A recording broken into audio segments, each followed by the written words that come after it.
আমার ভাতিজা Yusuf Ahmad professional contract signing করে, তো আমরা খুবই আনন্দিত এদের সাইনিং করে। আমরা সবার কাছে দোয়া চাইলাম যাতে হে বালা ফুটবল খেলাইয়া পরবর্তীতে বাংলাদেশের যা খেলাইতে পারে, বাংলাদেশের মুখ উজ্জ্বল করতে পারে। সিটি ফুটবল ক্লাবও প্রফেশনাল ভাবে সাইন কন্ট্রাক্ট করছে, হিসাবে আপনার ফিলিংসটা কতটুকু?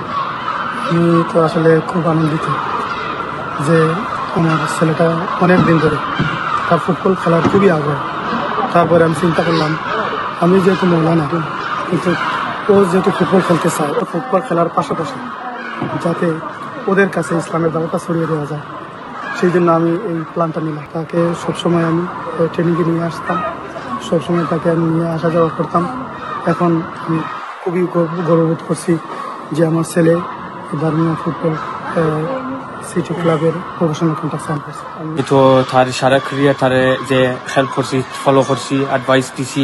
আমিও দেশে তার বয়স আসলাম, আমি তো ফুটবল খেলছি একাডেমি, আমি তো পারছি না আসলে। আমি তো ইউসুফের দেশে একাডেমি থামাইছে, আমি তো ইউসুফরে ফলো করছি। তার ড্রিম যেন একদিন বাংলাদেশ লাগি খেলতে চাই, আর ইনশাল্লাহ দেশের টাইম রাইট হইব, বাংলাদেশ রিপ্রেজেন্ট করবো। তার এই খবর শুনে ৮০ বছরের বয়োজ্যেষ্ঠ নানি ও তার পরিবারের সদস্যরা ছুটে যান ফুটবল ক্লাবে এবং শেয়ার করেন তাদের অনুভূতি।